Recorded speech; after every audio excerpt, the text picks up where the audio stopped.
જય અંબે મિત્રો, આપણે ગયા વિડીયોમાં આરતીનો અર્થ સમજ્યો. આરતીનો અર્થ શું થાય? તો હવે આજથી આપણે શરૂ કરીએ છીએ કે જે આપણે આરતી ગાઈએ છીએ તો એના દરેક શબ્દનો, દરેક પંક્તિનો મતલબ શું છે, તો એ આજથી દરેક વિડીયોમાં તમને હું જણાવીશ. તો સૌથી પહેલાં આજે આપણે માતાજીની આરતી, જે આપણે જય આદ્યા શક્તિ ગાઈએ છીએ, એનો વિધિવત વિસ્તૃત સૌથી પહેલા પંક્તિનો અર્થ સમજાવીશ. તો ચેનલ પર નવા આવ્યા હોય તો ચેનલ સબસ્ક્રાઈબ કરી વિડીયો લાઈક કરી દેજો. તો વાત કરીએ કે જય આદ્યા શક્તિમાં, જય આદ્યા શક્તિ અખંડ બ્રહ્માંડની પાવ્યા પડવે પ્રગટ્યામાં, ઓમ જયો જયો ઓમાં જગદંબે.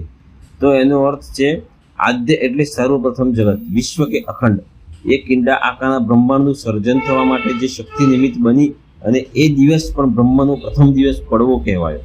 એવી ઓમના નાદ રૂપમાં જગદંબાનો જય હો, જય હો. તો મિત્રો, આજે આપણે આદ્ય શક્તિનો, જય આદ્યા શક્તિમાં, જય આદ્યા શક્તિનો અર્થ સમજો.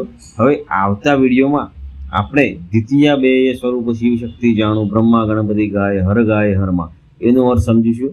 તો મિત્રો, આવતો વિડીયો જોવા માટે ચેનલ સબસ્ક્રાઈબ કરી, વિડીયો લાઈક કરી, બેલ નોટિફિકેશન ઓન કરી દેજો અને આ વિડીયો જેટલો બને એટલો શેર કરજો. ધન્યવાદ.